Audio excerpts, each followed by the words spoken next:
One of the most exciting parts of travel is looking for brochures from faraway places. The Osher Map Library has a new exhibit of travel guides published from 1600 to 1900, which illustrates the role they played in the expanding worldview of aristocrats and commoners alike. UCLA doctoral student Alex Milsom took Leslie McVeigh on the Grand Tour. Well, Alex, the Grand Tour was the rite of passage for the wealthy English people from the United Kingdom. So tell me a little bit about it. Well, the main thrust of it was that following graduation from Oxford or Cambridge, part of completing your education, which was based on classical scholarship, ancient Greek and Latin, you would go on this journey that the climax of which was a visit to Rome. And in order to get to Rome, one would have to cross the Channel, go through Paris. It was actually quite filthy at the time, and none of them actually liked Paris very much. Then you would have to go to Switzerland, where you'd have to cross the Alps, which was done on foot. Actually, the English aristocracy did not cross on foot. They were carried by 6 to 8 Swiss alpine chairmen. And then they would sled down the other side, literally, and arrive in Turin or Torino. And then they would make their way down, eventually crossing the Apennine Mountains to Rome, where they would get to spend months and years and absorbing all of the ancient culture and rapacious Italians, in the words of one of the 18th century travelers. And then they would turn around and go back. So the Grand Tour would take sometimes years. Sometimes.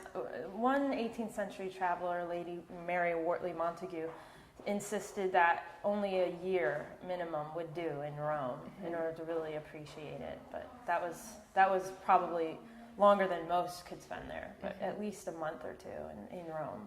And they all kept journals of their travels. Yeah, that was part of the tradition, was that you would write about your experiences via letters and journals, and then, you probably had in mind that one day your letters and journals would be published for future travelers. So everyone sort of wrote with an idea in mind that they would be published, and actually quite a few were.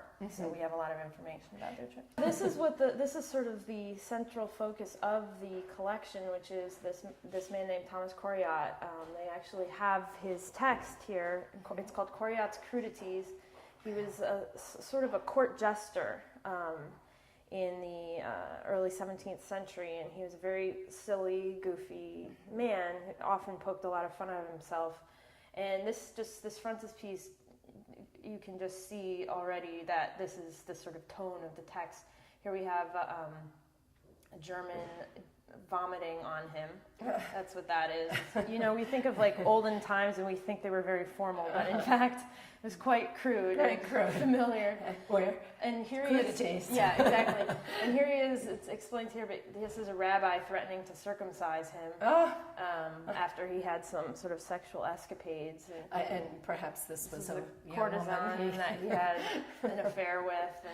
And so it's very bawdy and filled with licentiousness, and it still makes for good reading.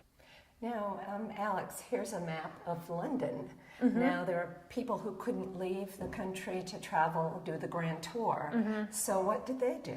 So this is an example of what the exhibit will show you, which is armchair travel. Down here we have what's called a strip map by a man named John Oglesby, and it actually takes you from York to Lancaster. So you start out in York, and it shows you all the stops along the way, and then you continue, and you end up in Lancaster. And it actually, if you can't actually travel, this is it shows a way to see what's along the way. Well, Alex, here we are with some of the guides for travelers. So yeah, as tourism and travel became more accessible to more people, an industry arose that catered to that need, which was guidebooks. And in the 18th century, there were a few companies that would create guidebooks, but in the 19th century became particularly popular. You'd have the Murray's Guides, you'd have Cook's Guides, you'd have Baedeker. All these companies actually still exist to this day. Well, I know Cook's is a big travel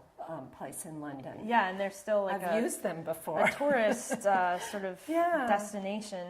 And a lot of these books you can see, they're actually quite wonderful to read. This one is a Murray's Handbook to Southern Germany, and they actually include maps in them of how what, lovely. so they fold out. Now they're quite delicate, but they're still quite beautiful. Sometimes they'd be in color, and they have all sorts of indexes with language assistance and timetables for transportation. So they had a lot of practical information, but they also included literary information, what famous writer stood where, what poem was written about this spot, and it's quite, actually a quite colorful way of learning about how travelers used to sort of interact with their destinations. Thank you so much for joining us You're today. welcome. Thank you. Right.